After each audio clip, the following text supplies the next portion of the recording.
जालना पालिकेमध्ये ऐन दिवाळीमध्ये लाचखोरीचा बॉम्ब फुटला। पालिका आयुक्ताला 10 लाखांची लाच घेताना रंगेहात पकडलं। जालन्यामधील लाचलुचपत प्रतिबंधक विभागाकडून ही कारवाई।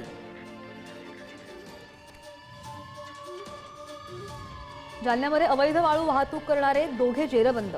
गोंदी पोलिसांकडून कारवाई। 16,05,000 रुपये किमतीचा मुद्देमाल जप्त। उल्हासनगरमध्ये एका व्यापाऱ्याच्या घरावर पेट्रोल टाकून आग लावण्याचा प्रयत्न। मध्यवर्तीय पोलिसांकडून 2 आरोपींना अटक।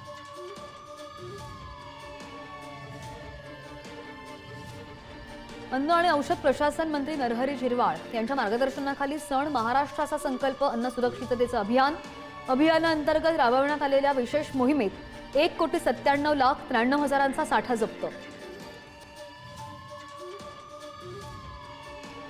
इलेक्ट्रिकचं दुकान फोडून 12 लाखांचा मुद्देमाल चोरट्यांनी पळवला। कोतवाली पोलीस स्थानकात चोरट्यांविरोधात गुन्हा दाखल।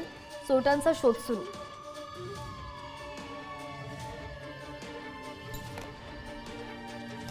इंदापूर तालुक्यामध्ये महसूल विभागाकडून मोठी कारवाई करण्यात आली आहे। माळवाडी शहा गावच्या हद्दीमध्ये अवैध वाळू उपसा करणाऱ्या 6 बोटींना जलसमाधी। बोटींच्या माध्यमातून सुमारे 50 लाखांचा मुद्देमाल नष्ट।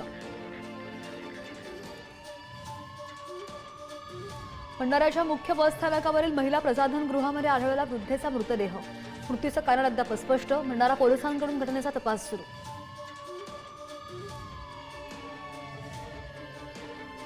किराणा दुकानामधून गांजाची विक्री। एक संशयित ताब्यात। 8 किलो 920 ग्रॅम गांजासह 2 लाखांचा मुद्देमाल जप्त। मालेगावच्या सौंदाणे इथल्या पोलिसांची कारवाई।